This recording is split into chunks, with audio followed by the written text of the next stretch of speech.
اب آپ کولیسٹرول کی گولی بھی کھا رہے ہیں؟ کھا رہی تھی اور اس کے علاوہ سربیکس بھی کھا رہے ہیں؟ ہاں جی، وٹامن کی، ڈی کی بھی کھا رہے ہیں؟ ہاں جی۔ اور اس کے علاوہ آپ کی 56 سال ایج اور بیماریاں ساری کی ساری ویسے ہیں، شوگر بھی لو ہو رہی ہے، مسئلے بھی ہیں، اور 3 ماہ سے یہ کھا رہی ہیں نا آپ؟ ہاں جی۔ اس کے باوجود آپ کو اب یہ جھٹکا لگ گیا دائیں سائڈ کا بھی، ہاں جی، تو کیا اس کا مطلب یہ دوائیاں کیا کر رہی ہیں؟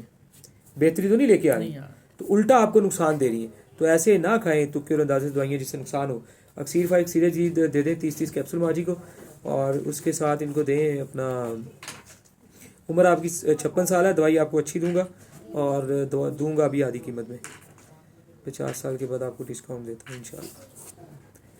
اور زعفرانی طاقت کی گولی بھی دیتا ہوں، جس سے آپ کو یہ نظر پہ پوری ایسے طاقت جائے گی نظر کے اوپر، اور نظر بڑی آپ کی جاندار ہو جائے گی، اچھی ہو جائے گی جلدی انشاءاللہ، تو معاملات بہتر ہوں گے۔ باقی چیزیں ساری الگ الگ بتاتا ہوں، تو وہ آپ استعمال کریے گا، معاملات اچھے رہیں گے انشاءاللہ۔ اور وہ کھانے پینے کا چائے، میں چائے بہت پیتی ہوں۔